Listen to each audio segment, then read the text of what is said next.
कल तक पढ़ लिया था शब्द विचार, पूरे टॉपिक हो चुके थे। उसके बाद कल अपन ने प्रयोग अथवा रूप परिवर्तन के आधार पर शब्दों के प्रकार पढ़े थे, विकारी और अविकारी। आज उनको अपन विस्तार से एक एक टॉपिक के बारे में पढ़ेंगे। शब्द कितने प्रकार के होते हैं? दो।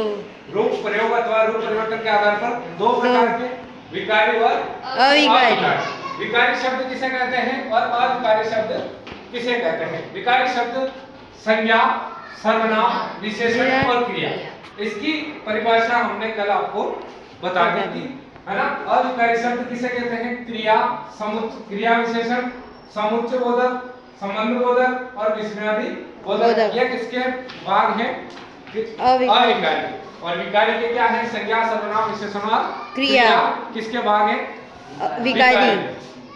अब पहला टॉपिक लेते हैं। पहला बिंदु अपना क्या है? संज्ञा। संज्ञा। आज हम किसके बारे में पढ़ेंगे? संज्ञा। संज्ञा के बारे में। संज्ञा की परिभाषा क्या होती है? प्राणी, स्थान, वस्तु तथा भाव के नाम का बोध कराने वाले शब्द क्या कहलाते हैं? संज्ञा कहलाते हैं। यानी ऐसी जो चीज जो हमें प्राणी, स्थान या वस्तु का बोध करा रही हो, है ना, वह क्या कहलाएगी? संज्ञा। सीधा अगर तरीका देखें अपन इसको संज्ञा को पहचानने का, तो संज्ञा में जहां प्राणी, स्थान, वस्तु तथा भाव के बोध होते हैं वहां सभी क्या होते हैं? किसके अंतर्गत आते हैं? संज्ञा के अंतर्गत। अब संज्ञा कितने प्रकार की होती है उनको अपन पढ़ेंगे। पहला पॉइंट क्या है? व्यक्तिवाचक संज्ञा। व्यक्तिवाचक संज्ञा, जिस संज्ञा शब्द से एक ही व्यक्ति, ये चीज ध्यान रखना, एक ही, है ना, मतलब किसी एक के बारे में बात हो रही हो, जिस संज्ञा शब्द से एक ही व्यक्ति, वस्तु, स्थान के नाम का बोध हो, उसे हम क्या कहेंगे? व्यक्तिवाचक संज्ञा कहेंगे। किसी एक का, यानी कि अब अपने को एक सीधी सी सिंपल सी ट्रिक समझ में आ गई कि जहां एक वचन हो, क्या हो? एक वचन। जहां एक वचन हो जिसका बहुवचन नहीं बनाया जा सके, वह संज्ञा कौन सी होगी? व्यक्तिवाचक संज्ञा। व्यक्तिवाचक संज्ञा होगी। कौन सी संज्ञा होगी? व्यक्तिवाचक संज्ञा। जैसे ताजमहल, ताजमहल का बहुवचन बना सकते हैं क्या? नहीं बना सकते। ताजमहल हो गया। एक किसी दृश्य, किसी स्थान की, किसी जगह का है, नाम है। कुलदीप किसी व्यक्ति का नाम है। दिव्या, सुमन, ईश्वर, योगेश, गिरिजा, चेतन, सूर्य प्रकाश, आशीष, अजय, चेतना। इनके बहुवचन हो सकते हैं क्या? नहीं। इनके बहुवचन नहीं हो सकते हैं। तो जातिवाचक संज्ञा,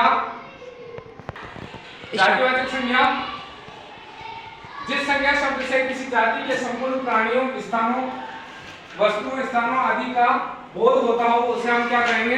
जातिवाचक संज्ञा कहेंगे। यानी कि किसी समूह का क्या हो, हमें पता चल रहा हो कि जहाँ समूह है वहां पर क्या हो जाएगा? जातिवाचक हो जाएगा। किसी एक समूह के बारे में बात हो रही हो, जैसे गांव, बहुत सारे हो सकते हैं। किसी एक, अगर यही किसी एक जगह का नाम ले लिया तो वह किसमें आ जाएगा?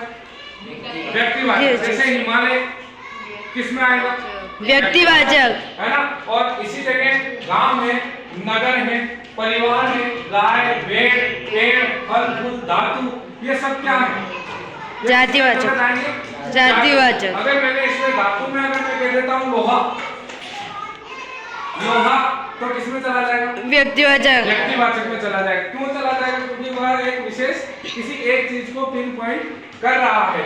यहाँ समूहवाचक है, बहुवचन जहाँ हो, जिसकी अधिक संख्या में या किसी एक समूह के बारे में बात हो रही हो, वहां हम किसका प्रयोग करेंगे? जातिवाचक का प्रयोग करेंगे। भाववाचक, भाववाचक जिस संज्ञा शब्द से प्राणियों या वस्तुओं के गुण, धर्म, दशा, कार्य, मनोभाव आदि का बोध होता हो, वहां भाववाचक होते हैं। अब भाववाचक संज्ञा, अपन शुरू से संज्ञा तो शुरू से पढ़ते आ रहे। सीधा तरीका ये ध्यान रखना, जहां सिंपल सा तरीका ये है कि जहां एक वचन हो वहां हम किसका प्रयोग कर लेंगे?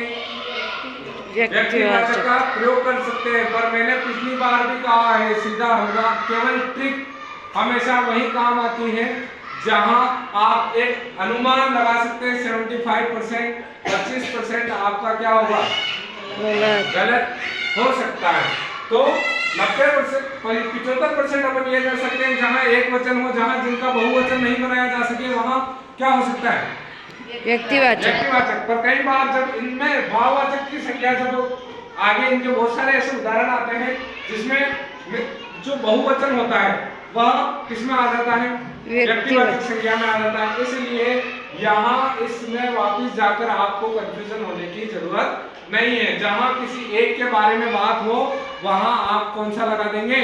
व्यक्तिवाचक। व्यक्तिवाचक। जहाँ समूह के बारे में बात हो जातिवाचक, और जहाँ भाव, मन के भाव प्रकट हो रहे हो, है ना, मैं अंदर से दुखी हूँ, कैसा हूँ, जो चीज अदृश्य हो, जो बिल्कुल दिखाई ना दे, सिंपल सी बात है, जो नहीं दिखाई दे वह क्या किसके अंतर्गत आ जाएगी?